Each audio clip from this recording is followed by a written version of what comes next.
KGF chapter 2 का item song मचाने वाला है धमाल। सुनने को मिलेगी इन मशहूर एक्ट्रेस की आवाज। फाइनली केजीएफ चैप्टर 2 का ट्रेलर रिलीज हो चुका है और ट्रेलर दर्शकों को भी काफी पसंद आ रहा है। ट्रेलर में फिर एक बार रॉकी ने अपने एक्शन सीन और डायलॉग से दर्शकों का दिल जीत लिया है। वहीं ट्रेलर में संजय दत्त यानी अधीरा का किरदार काफी जबरदस्त तरीके से दिखाया गया है। लेकिन अब इस ट्रेलर के बाद दर्शकों को केजीएफ चैप्टर 2 के सॉन्ग्स का बेसब्री से इंतजार है। जब से केजीएफ चैप्टर 2 की रिलीज डेट का अनाउंसमेंट हुआ है, तभी से सॉन्ग के फिल्म के आइटम सॉन्ग को लेकर काफी खबरें चल रही हैं।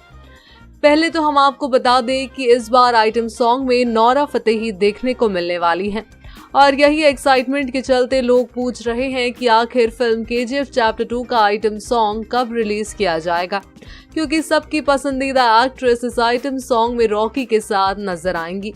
लेकिन हम आपके लिए इस आइटम सॉन्ग से जुड़ी एक मजेदार खबर लेकर आए हैं। तो आपको ये बता दें कि इस आइटम सॉन्ग का टाइटल महबूबा महबूबा होने वाला है और जैसे कि आप जानते ही हो कि इस आइटम सॉन्ग में रॉकी और नोरा फतेही देखने को मिलने वाली हैं। लेकिन अब खबरों में ऐसा बताया जा रहा है कि आइटम सॉन्ग में नेहा कक्कर या फिर सुनिधि चौहान ने अपनी आवाज दी है। ये दोनों में से कोई एक सिंगर जिसने इस सॉन्ग पर अपनी आवाज दी है। हालांकि इसे लेकर अभी तक कोई ऑफिशियल खबर सामने नहीं आई है कि दोनों सिंगर्स में से किसने सॉन्ग में अपनी आवाज दी है।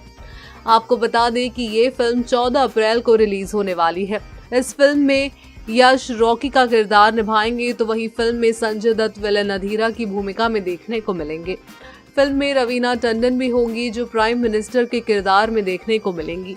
तो दोस्तों, आप कितने एक्साइटेड हो इस फिल्म के लिए? अपनी प्रतिक्रिया हमें कमेंट में जरूर बताएं।